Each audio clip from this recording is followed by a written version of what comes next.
Proceed under the 5-minute rule with questions. Chair recognizes the gentleman from Arizona, Mr. Biggs, for 5 minutes. Thank you, Mr. Chairman. Secretary Becerra, do your policies at ORR place priority on speedy placement of the unaccompanied child with sponsors or taking care of their safety and protection once they've been placed? Thank you, Congressman, for the question. The safety and well-being of children in our custody is our #1 priority. Well, so that's important to know because your record indicates that biometrics for the sponsors were eased up there.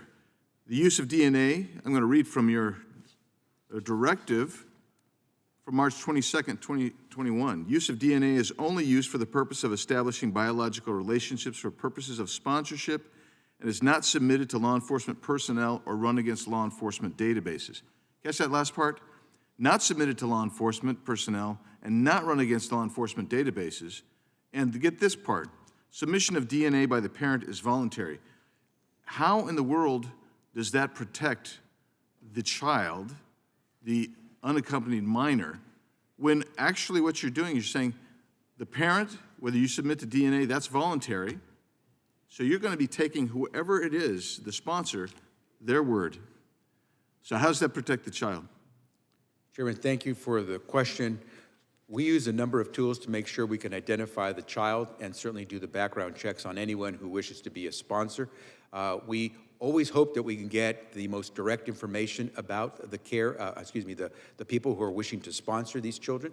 And we use, as you mentioned, a number of techniques, including fingerprinting and DNA on occasion when it helps us to identify on occasion. And if you don't have the DNA and you don't have the fingerprints, how in the world are you checking the databases for the background? How are you vetting them? We have a number of techniques that we use to make sure we're What are they?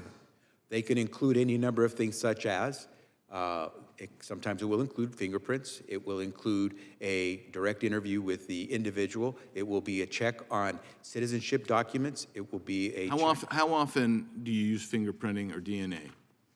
Again, it depends on the type of information we have to identify the individuals who are wishing to sponsor. So let's read this one here. This is from Directive 10 days later, March 31st, 2021. Effective immediately, background check requirements for adult household members and alternate adult caregivers identified in a sponsor care plan are not required as a condition of release under any Category 2. So it's not required all the time, right? It's just it's voluntary for DNA for parents. So how can you say that your #1 priority is the safety of these unaccompanied children when you're placing them in sponsors' homes that, in an occasion, have had criminal gang affiliations because there's been no proper background check? How can you say that?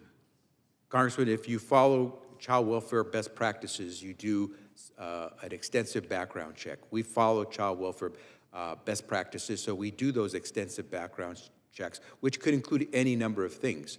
So how did it happen? I've got this report I'd like to submit to the record. This is Senator Grassley's report. Without objection. How did we see children end up in the homes of MS-13 gang members as the sponsor? How'd that happen? Congressman, I don't have any information before me that you're referencing, but what I can tell you is that no sponsor would be allowed to take a child if we have information that shows that they are engaged in criminal activity. But if you don't do the vetting right, you don't know if they're engaged in criminal activity. That's how you end up with an MS-13 gang member as the sponsor.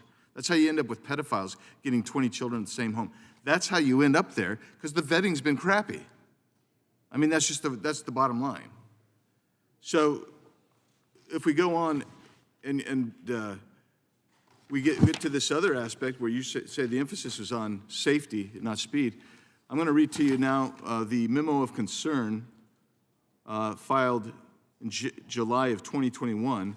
And the reason that I read this, even though it's dated somewhat, it seems to be still the conditions. This is from page 2.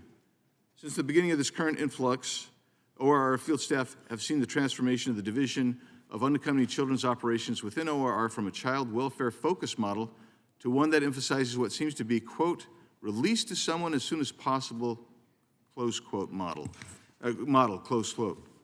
So I know you've lost contact with these children, and now we're told that when you lose contact with these children, it's not being lost, but it is being lost. I ask for all of these to be included in the record, Mr. Chairman, and yield back. Without